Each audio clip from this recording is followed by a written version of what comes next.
Hello students, welcome to my wave physics class. Next question, equivalent capacitance of the given combination of 5 capacitor each. Question हमारा यहाँ पे कर रहा है कि यहाँ पे हम फिगर में देख रहे हैं, यहाँ पर 5 कैपेसिटर दिया है और पांचों कैपेसिटर का जो है वह कॉम्बिनेशन किया हुआ है। ओके, तो हमको इक्विवेलेंट कैपेसिटर जो है उसका हमको वैल्यू यहाँ पे निकालना है। ओके, तो सोल्यूशन में यहाँ पे हम देखेंगे फिगर में सबसे पहले कि ये जो पॉइंट है वह हमारा ए पॉइंट है। ओके, तो ए पॉइंट से जो है वो हमारा यहाँ पर जो है वो हमारा ए हो जा रहा है और ये जो पॉइंट है यहाँ पे डी है ये हो जा रहा है हमारा डी हो जा रहा है और ये पॉइंट हमारा यहाँ पर ए है और ये पॉइंट जो है वो हमारा यहाँ पर बी। उसी प्रकार से ये जो पॉइंट है ये हमारा हो जाएगा बी और इधर का ये जो पॉइंट हो जाएगा वो हमारा हो जाएगा सी। ओके, और ये जो है वो हमारा हो जाएगा यहाँ पर बी हो जाएगा और यहाँ पर जो है वो डी हो जाएगा। उसी प्रकार से ये डी हो जाएगा और यहाँ पर सी हो जाएगा। ओके, तो यहाँ पर हम देखेंगे कि जो हमारा यहाँ पर जो फिगर बनेगा वह फिगर हमारा इस तरह से बनेगा। जैसे ये जो है वो हमारा हो जाएगा यहाँ पर पॉइंट वह हो जाएगा हमारा ए। ओके, ए पॉइंट से जो है वह हमारा जाएगा डी पॉइंट तक। तो मान लेते हैं कि ये जो है वो हमारा पॉइंट जो है वो हमारा डी पॉइंट। ओके, ये हो जा रहा है हमारा डी। तो ए और डी के बीच में जो है वो हमारा एक कैपेसिटर, ये कैपेसिटर। ओके, और इस कैपेसिटर का जो वैल्यू है वो हमारा है 4 माइक्रो फैराड। फिर यहाँ पे देख रहे हैं हमारा ए से जो है वो बी जा रहा है एक पॉइंट। तो यहाँ से हम ले लेते हैं ए से जो है अगर हम बी ले लेते हैं इस पॉइंट। ओके, ये हो जाएगा हमारा बी पॉइंट हो जाएगा। ओके, यहाँ पर देख रहे हैं ए और बी के बीच में भी एक हमारा कैपेसिटर है, ये हो जाएगा हमारा ए और बी के बीच में जो है वह कैपेसिटर जिसका वैल्यू जो है वह भी हमारा 4 माइक्रो फैराड ही जो है वह दिया हुआ है। ओके, अब यहाँ पे देखेंगे बी और डी। तो यहाँ पर हम देख रहे हैं ये जो पॉइंट है वो हमारा बी डी है। तो यहाँ से इसको हम मिला देते हैं बी और डी। ओके, ये हो जा रहा है हमारा बी और डी। तो इसके बीच में भी जो है वो हमारा एक कैपेसिटर। ओके, और इसका जो वैल्यू है वह है 10 माइक्रो फैराड। अब यहाँ पे हम देख रहे हैं कि ये जो कैपेसिटर है हमारा 4 माइक्रो फैराड वह सी और डी के बीच में है। ओके, और ये जो है वो हमारा बी और सी के बीच में था। यहाँ पर हम देखेंगे कि अगर हम एक पॉइंट यहाँ से मान लेते हैं बी से जो है वो हमारा एक जाएगा पॉइंट इस पॉइंट में जाएगा, तो ये पॉइंट हमारा कहाँ लाएगा सी।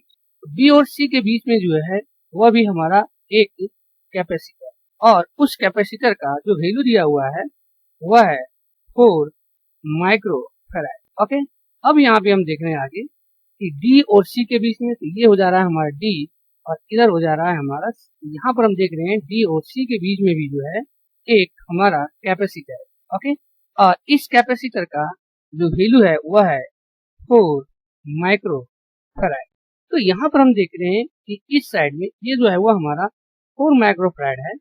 ओके, और बाय में इधर भी जो है वो हमारा 4 माइक्रो फैराड है और इक्वल टू इधर देख रहे हैं कि इधर भी हमारा जो है वो 4 माइक्रो फैराड है और बाय में जो है वह 4 माइक्रो फैराड। यहाँ पर जो है ये हमारा कैंसिल हो जा रहा है, मतलब इक्वल हो जा रहा है बैलेंस में। तो यहाँ पे हम कह सकते हैं कि ये जो है वो हमारा व्हीटस्टोन ब्रिज बन रहा है और ये व्हीटस्टोन ब्रिज जो है वो हमारा एक बैलेंस व्हीटस्टोन ब्रिज। ओके, तो जब हमारा बैलेंस व्हीटस्टोन ब्रिज हो जाएगा इसका मतलब इसके द्वारा जो है वो हमारा कोई भी जो है चार्ज फ्लो नहीं करेगा। ओके, इसका मतलब इसके पास जो वैल्यू हो जाएगा वो हमारा क्या हो जाएगा, जीरो। तो हमको जो है वह इक्विवेलेंट कैपेसिटेंस का जो है वह वैल्यू निकालना है। ये जो सर्किट है वह हमारा इस तरह से बन जाएगा, इस तरह से। ओके, तो ये हो जाएगा हमारा पॉइंट ए और इधर जो पॉइंट हो जाएगा वो हमारा हो जाएगा सी।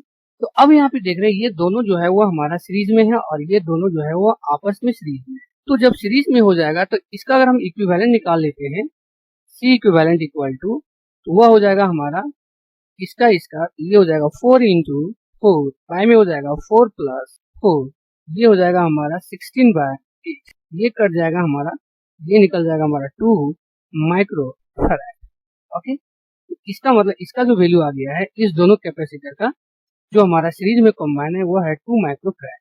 तो उसी प्रकार से इस दोनों का जो है वह भी जो है हमारा आ जाएगा, जिसको अगर हम मान लेते हैं सी डैश इक्विवेलेंट, ये भी हो जाएगा 4 इंटू 4 बाय 4 प्लस 4, ये हो जाएगा 16 बाय 8, ये भी कट जाएगा हमारा, यहाँ पर आ जाएगा 2 micro farad C dash equivalent. तो ये जो हमारा है इक्विवेलेंट वह अब हमारा ये फिगर जो है वो हमारा इस तरह से बने। ये हो जाएगा हमारा C इक्विवेलेंट, ये हो जाएगा C डैश इक्विवेलेंट। तो दोनों का जो वैल्यू है वो आया हमारा 2 माइक्रोफैराड और इसका भी जो वैल्यू है वो है 2 माइक्रोफैराड। ओके, तो ये दोनों जो है अब क्या है कि पैरेलल में कॉम्बाइंड है। ओके, तो यहाँ पर जो हमारा इक्विवेलेंट कैपेसिटेंस आ जाएगा, जब पैरेलल रहता है तो वो हमारा हो जाएगा C equivalent plus C dash equivalent equal to हो जाएगा 2 microfarad plus 2 microfarad equal to हो जाएगा 4 माइक्रोफैराड। जो इस क्वेश्चन का जो है वो आंसर हो जाएगा और ऑप्शन जो है वो हमारा C नंबर जो है वो correct. Okay, thank you all of.